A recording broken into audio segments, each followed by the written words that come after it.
Good morning. My name is Tom. I come to you from the Rustic log cabin in Northern Maine. Welcome to my reloading room today. With all the humidity and high temperatures of the past month, I have been spending a lot of time up here hiding from the humidity.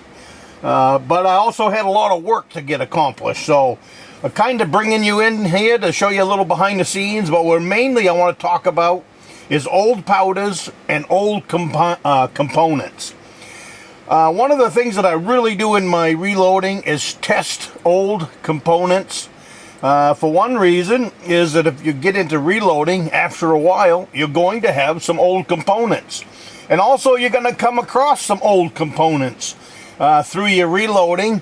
And is it a good deal or is it not? Well, I've got 40 years at this stuff.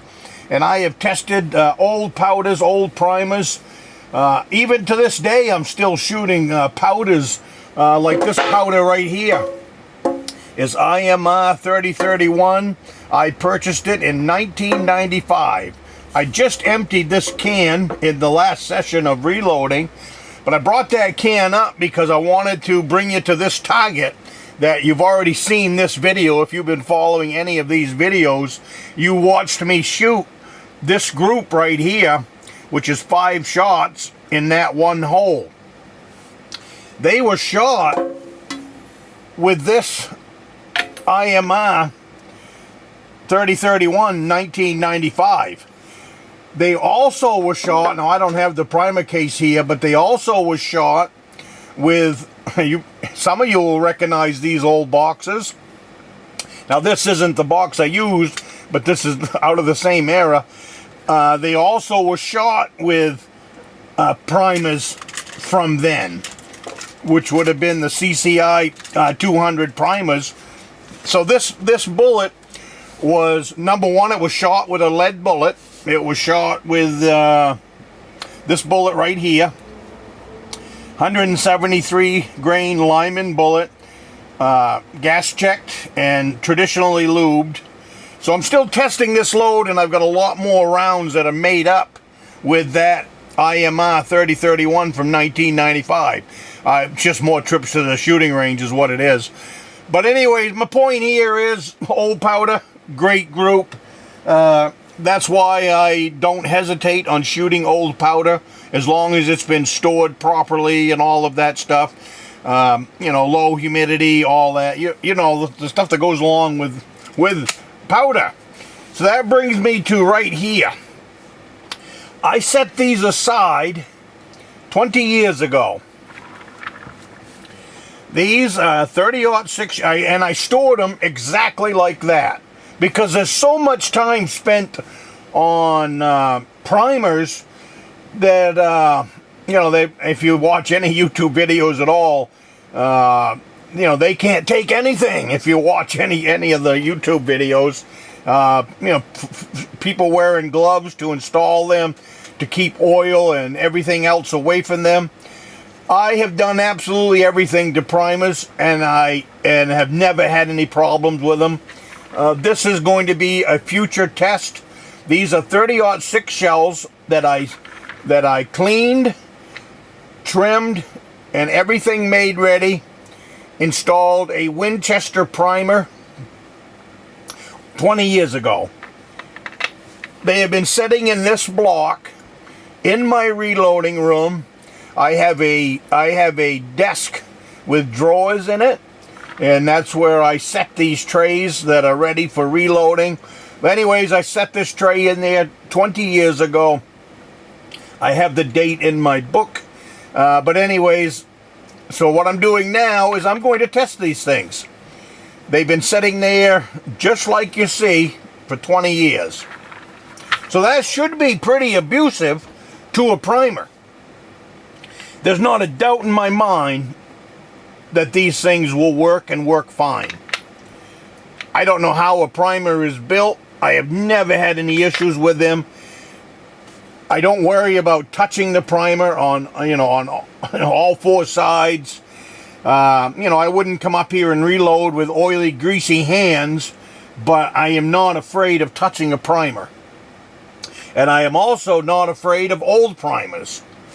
I have got primers that are well over 20 years old that I am still reloading. Large rifle, large pistol, you name it. Like I said, they're well over 20 years old. I don't have any problems with them.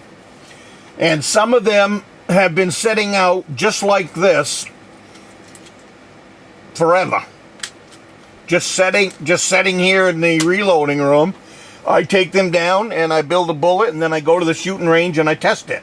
But I've been playing with these, and this is some other old powder. This is what I'm working with right now. This is Red Dot. It was given to me by my father. When he purchased it, it cost $16.95. It's $54 a pound right now. This was brand new when I opened it 2 days ago. I popped the top, pulled it up. So this is what I am shooting now. They're in these bullets right here. This is a 30 caliber, 115 grain. I'm going to use it as a small game bullet, and I'm also going to use it as a plinking bullet. This is going to be the round that I am working up just to go to the shooting range and shoot the 30-06 as many times as I want. I built 100 of these a couple of weeks ago. I poured them. They have a BHN of 15.4. So, and they're beautiful, beautiful bullet. I mean, that's a single cavity mold, but it does a beautiful job. So that's going to be my plinking bullet. And I've started out with, this is the very bottom of the ladder. This was 30 grains of Red Dot. Let me make sure, you know, sometimes memory plays tricks on you. Load number 6. So, okay, see, memory plays tricks on you. This is Red Dot powder, at least 20 years old, minimum, and it's 12 grains of powder. 12 grains, so scratch that earlier. I'll probably cut that out of the video. But anyways, this is 12 grains of Red Dot. It was actually 10 grains was the very bottom of the ladder. I bumped it up to 12 grains for a couple of reasons. One is this bullet is a little bit heavier than what the book called for. The book says this is 115 grains. When I was said and done with it, it's actually, with the lube and the gas check on the bottom, I'm pushing a payload of 121 grains. So I bumped it up to 12 grains of powder from the bottom of the ladder. That's still way below the maximum load. So that's where I ended up on that one. That was this is load number 6 at 12 grains. And then I came to load number 7, which is next up on my ladder to test. And these ones are maxed. I am shooting those ones at 14 grains of powder. And that is the max load. No crimp on these. I'm shooting these with no crimps to test that out. These ones do have a crimp. A very mild crimp. I put on with the Lee factory crimp tool. So I want to test those out, see how they shoot that way. And then these ones over here, like I said, are the same bullet. They're small for that case. Enos gave me these. They're beautiful boxes. But anyways, that's what it looks like, fully loaded, 30-06 with a 115 grain bullet. It's going to be my target load and the small game. So that's my plan to see how that shoots with that 25-year-old powder at a minimum. So that's going to be interesting, and I'm looking forward to getting to the range. Show you the rest of these only because these are 44 Magnum bullets that I just poured a couple of weeks ago. Look how beautiful they come out. These are a gas check. So I am looking forward to getting these sized up. That's 155 grain. This is the bullet that's probably going to end up as my game load for my 30 calibers. This is 173 grain Lyman bullet with a flat top on it. I really like the flat top. It really eases in the reloading room to how that bullet loads. And as you saw in this target, that was 5 bullets. There was 5 bullets in that target. So now we've still got a lot more testing to do on this load, but boy oh boy, that thing is really showing some promise. And then just to wrap this video up, this covers everything I dragged out here, but just to wrap this video up, is make sure that you're not taking, if you get into pouring your own lead bullets, make sure that you're not using jacketed bullet data, because lead bullets and jacketed bullets are 2 different animals when it comes to reloading. So make sure to get yourself Lyman Cast Bullet Book. This is the newest one, 4th edition, and there is load after load after load. This book is all lead bullet data as far as recipes. So make sure not to go to your jacketed bullet, and just because you have a 173 grain bullet that's jacketed, and then think you can load the same data for a jacketed bullet for lead, it's way off.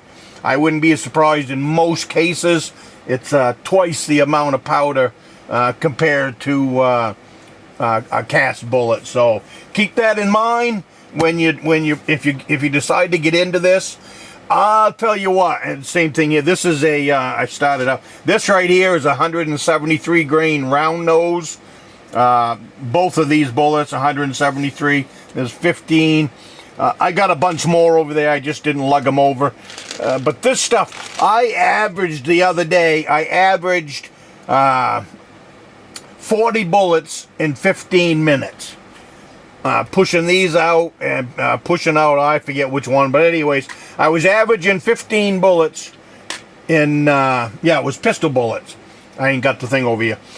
It was pistol bullets, and I averaged 40 bullets in 15 minutes. So I bought a different mold. I won the bid. If any of you are following that, I won the bid on that 155 grain 357 bullet mold. This is a 2 cavity, so I'll be able to push out 80 rounds in 15 minutes. I'll be able to push out 80 bullets in 15 minutes. That's a lot of bullets for the reloading room. At that rate, you could sit down there. Like these here hold almost 500 bullets. These are olive jugs, buy our olives in them. So that's a heck of a lot of bullets sitting there waiting to be reloaded. So love it, love it, love it. I wish I had picked this up years ago. I am finding tremendous accuracy. So that's one of the reasons I'm spending so much time at the shooting range right now and up here is because I am just so interested in this. The accuracy compared to the jacketed bullet. I am, because I've been shooting jacketed bullets my whole life for the 30-06 and different rifles I have. I've got a ton of jacketed bullets up here. But anyways, to find the accuracy that I'm finding is kind of unbelievable to me because it's just not what I believed for many years of reloading. And that's why I stayed away from lead cast bullets. But I think what is going on is each one of these bullets, like let's say it's a 308 diameter, which is 30 caliber, but I'm sizing them at 309. So what that means is a cast bullet is a thousandth bigger, than the factory jacketed bullet. What that means is that bullet is filling out the rifling more than the jacketed bullet. That might be where the accuracy is coming from. Like I said, I got further testing. Some guys have probably tested this stuff a lot more than I have, but I do my own testing and I come up with my own ideas and theories to what I think, and I think that's what's going on. I do have more time to spend at the shooting range, but holy smokes, I am really impressed with these casting bullets. They fill out the molds nice. All of that. I have a mold in here while we're right here. Probably this video is getting way too long. This right here is Barrel Blaster Pot Soaker. What I do with it is inside of here right now is a bullet mold. And it's been in there for 24 hours. There's a liquid in there and it's been in there soaking for 24 hours. When I pull that thing out and scrub it with a scrub it with a toothbrush, it's going to look like brand new. And that's how I've been getting all of my molds, is right off eBay and then cleaning them up here. So just something to keep in mind. And hey, if I didn't say have a cup of coffee, have a cup of coffee.